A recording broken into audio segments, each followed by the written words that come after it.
السلام علیکم ورحمۃ اللہ وبرکاتہ۔ سامعین، امید ہے کہ آپ خیر و عافیت سے ہوں گے۔ میں نبیل احمد نذر الاسلام اشاعتی۔ سامعین، رمضان المبارک اور چندہ از قلم مفتی ناصر الدین مظاہری۔ ملک کے طول و عرض میں ہی نہیں، روئے زمین کے ایسے ایسے علاقوں میں مدارس کے اہلکار اور کارکنان پہنچنے والے ہیں جہاں شاید ابن بطوطہ بھی نہ پہنچا ہو، حتیٰ کہ حضرت مفتی تقی عثمانی صاحب بھی نہ پہنچے ہو۔ اس لیے میری اس گفتگو کا مخاطب دونوں ہیں، مدارس والے بھی اور چندہ دہندگان بھی۔ سب سے پہلی بات تو یہ ہے کہ چندہ کو دھندا بالکل نہ بنایا جائے، جتنی ضرورت ہو اتنا ہی چندہ کیا جائے۔ خواہ مخواہ کے اہداف اور پروجیکٹ بنا کر یا غیر ضروری تعمیرات کے ذریعے ہرگز اپنا شوق پورا نہ کرے۔ یہ چندہ کی رقم ہے، یہ قوم کی امانت ہے۔ جہاں ضرورت نہیں ہے وہاں اس امانت کو خرچ کر کے آپ امین نہیں رہ سکتے۔ ایک ایک پائی کا حساب دینا ہوگا۔ فضولیات میں بے تحاشا یہ امانتیں برباد ہو رہی ہے۔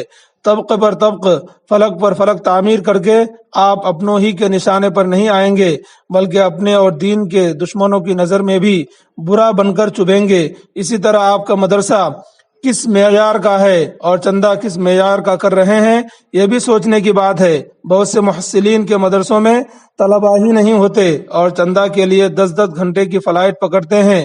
شکل ایسی نورانی کہ سادہ مزاج دیندار شخص اس خضر صورت پر کلمہ پڑھنا شروع کر دے، لیکن اندرونی حالات اتنے خراب کہ الامان والحفیظ خدا را خود پر رحم نہ کرے تو امت پر تو رحم کرے۔ امت اب بھی بہت دیتی ہے، بڑے چھوٹے تمام مدارس امت کے ذریعے ہی پرورش پا رہے ہیں، لیکن مسئلہ یہ ہے کہ ایک ایک گاؤں میں کئی مدارس کھڑے کر دیے گئے، برادری کی بنیاد پر مدارس قائم ہو گئے۔ ہر اختلاف رائے ایک نئے مدرسہ کا سبب بن رہا ہے۔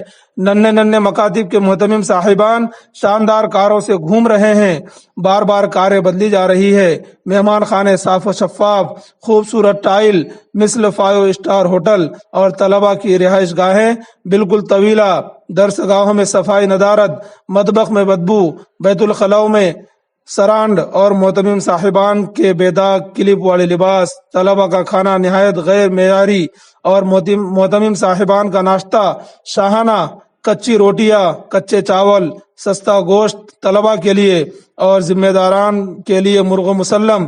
سوچے کیا یہی انصاف ہے؟